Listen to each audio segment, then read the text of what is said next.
7h12, très bon début de journée avec Europe 1 Matin. Dimitri Pavlenko, vous recevez le président du syndicat CFTC, Cyril Chabagnier. Bonjour Cyril Chabagnier. Bonjour. Bienvenue sur Europe 1, 10e journée d'action ce mardi contre la réforme des retraites. Est-ce que vous pensez pouvoir, entre guillemets, refaire le coup de jeudi dernier, Cyril Chabagnier, avec une mobilisation à nouveau en hausse? Il faut bien dire que jeudi dernier, ça avait été une surprise de voir qu'il y avait davantage de monde dans la rue que la semaine précédente.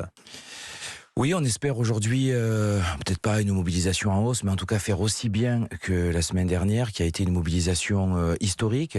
D'ores et déjà, nos militants sont fortement mobilisés. On nous annonce beaucoup de jeunes aussi qui rejoignent les cortèges. Et on voit que, à côté du combat sur cette réforme des retraites, la façon dont aussi ce gouvernement est passé en force par un déni démocratique en utilisant 4 ou 5 articles de la Constitution, a fait qu'il y a une population supplémentaire qui sont venus manifester à la fois sur la question des retraites et sur ce problème démocratique. Donc on attend encore beaucoup de monde aujourd'hui. Oui. Alors je pose la question tout de suite, on l'évacue parce que je sais qu'elle vous agace un petit peu. La question du maintien de l'ordre, il y a une sérieuse préoccupation sur le sujet. Gérald Darmanin a annoncé un dispositif gigantesque, 13 000 policiers et gendarmes à l'échelle du pays, 5 500 rien qu'à Paris. C'est vraiment beaucoup, mais en face, il y aura sûrement aussi beaucoup d'enragés. Est-ce que vous êtes inquiet, vous, de l'aspect sécuritaire de la manifestation? Alors déjà, votre question m'énerve pas. Ce qui m'énerve, c'est quand on ne parle que de ça. Mais après, évidemment que ça nous inquiète. Aujourd'hui, il y a une montée de la colère, une montée de la violence. Nous, on essaye d'avoir des cortèges déterminés mais calmes. C'est le mot d'ordre de l'intersyndicale. Mais on voit souvent en amont de nos cortèges, parce que les casseurs, les plus radicaux, les black blocs sont pas dans la manifestation, sont des centaines de mètres en amont de la manifestation et font de plus en plus des actes violents. Ne viennent pas d'ailleurs pour manifester contre la réforme des retraites, mais juste pour se battre, casser, piller.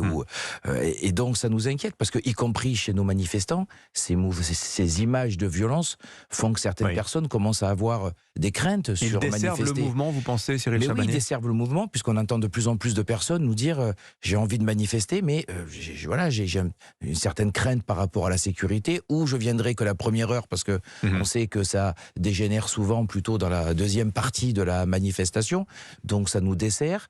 Vous voyez que dans les images, que ce soit à la télé, à la radio, on parle plus des violences aujourd'hui, presque que de la question de fond sur les retraites. Oui, c'est pour ça que je supposais votre agacement tout à l'heure, parce que je sais que vous êtes souvent aligné avec les positions de Laurent Berger, qui lui dit attention à ne pas noyer le poisson. Le sujet, ce sont les retraites, c'est pas les violences. Évidemment, et donc ça nous dessert. Et puis la violence ne résout pas ces difficultés, même si je sais que certains pensent le contraire. Mais pour nous, voilà, on pense qu'on peut réussir à faire plier le gouvernement de façon calme mais déterminée. Alors, pour revenir à la réforme, Elisabeth Borne a ouvert hier une vaste séquence de consultations. Ça va s'étaler sur 3 semaines. Elle veut recevoir des parlementaires, les partis politiques, les représentants d'élus locaux et elle espère aussi les syndicats en vue de bâtir ce qu'elle appelle un plan d'action. Est-ce que vous répondrez à l'invitation d'Elisabeth Borne, Cyril Chabagnier, au nom de la CFTC? Je crois que c'est pas le bon moment.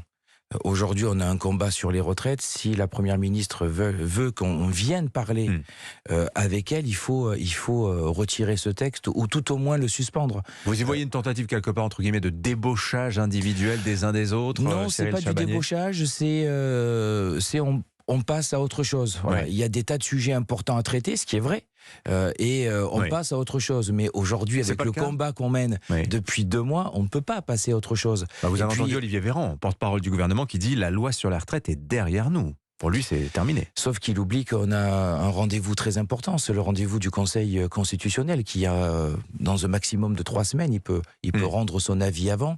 Qu'est-ce qui se passe alors si justement la décision du Conseil constitutionnel, il peut y en avoir 3, une censure totale, assez improbable, une validation totale du texte, assez improbable également, une censure partielle, mais qui dans ce cas-là ouvre la porte à une promulgation du texte, même amputée de 1, 2 ou quelques articles.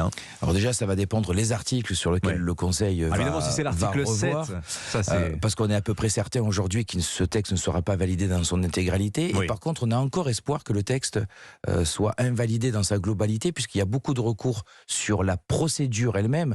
Et si l'une si l'un des recours sur la procédure aboutit, ça mettra ce texte de côté.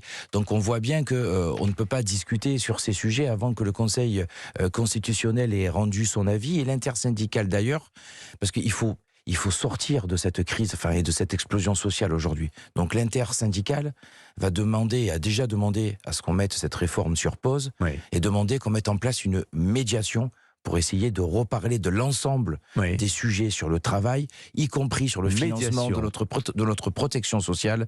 Donc on va faire une proposition de médiation au gouvernement. Vous avez un nom en tête pour être ce médiateur, Cyril Chabagnier ? Non, ça peut être une personne ou plusieurs personnes différentes du monde économique, politique, syndical. Médiation entre vous, entre l'intersyndicale et le gouvernement. L'intersyndicale et le gouvernement. Vous savez, dans une entreprise, quand on est dans une situation de blocage fort entre les organisations syndicales et le patronat, il y a souvent des médiations qui sont mises en place à l'aide de cabinets de conseil, d'experts. C'est un peu le même principe qu'on va mettre en place. Mais sauf que là, on a une loi quand même qui est votée. Mais on demande à ce que soit examen du Conseil constitutionnel, certes. Mais enfin bon, on est quand même très avancé. Que cette loi soit mise en pause, soit mise de côté, et qu'on ait une médiation pour sortir de ce conflit social. Sinon, ça va perdurer. Et c'est pas possible. Alors, il y a une autre solution, c'est le retrait total. On n'en parle plus. Mais à minima, qu'on mette sur pause et qu'on mette une médiation en place et qu'on remette tous les sujets sur la table. Merci beaucoup Cyril Chabagnier, le président de la CFTC était ce matin l'invité d'Europe 1 Matin. Merci à vous, bonne journée.